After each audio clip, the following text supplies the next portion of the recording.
Koy pagsipahan!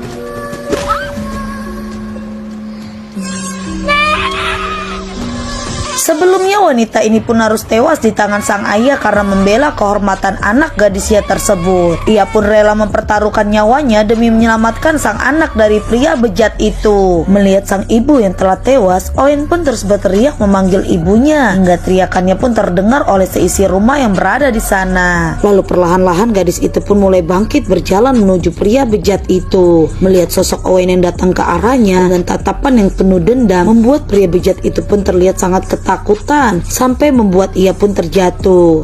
Melihat Owen yang terus berjalan ke arah pria bejat tersebut, membuat sang paman pun mencoba menghentikannya.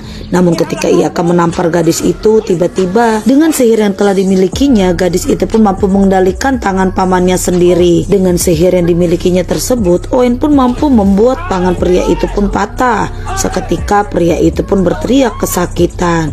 Sang istri melihat kejadian itu pun hanya bisa menangis melihat sang suami yang sudah tak berdaya. Gadis itu pun terus mengendalikan tubuh pria tersebut, hingga tiba-tiba hal yang mengerikan pun terjadi di sana.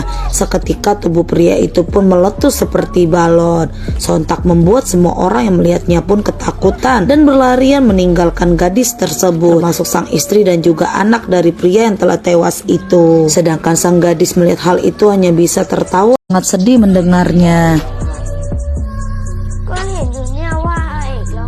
Namun tiba-tiba anehnya bocah itu pun meminta pulang ke rumahnya. Di sana ia pun berkata bahwa Modeyang saat ini dalam keadaan bahaya dikarenakan ada sesuatu hal yang buruk yang akan terjadi kepada Modeyang. Di tempat lain, setibanya di rumah Ake, Am pun memanggil Modeyang untuk memberinya makan. Namun di sana ia pun tak menemukan keberadaan Modeyang.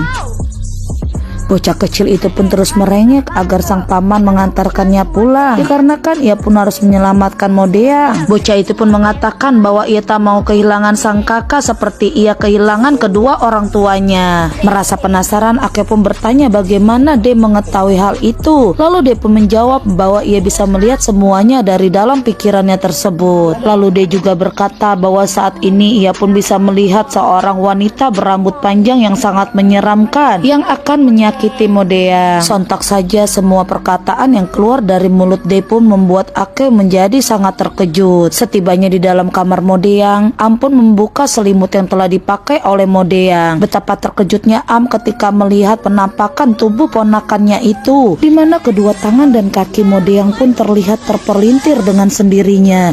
Sontak saja membuat ia pun akhirnya membawa Modeyang ke rumah sakit. Wah, bagaimanakah kelanjutannya guys? Akankah Ake bisa menyelamatkan kedua ponakannya tersebut?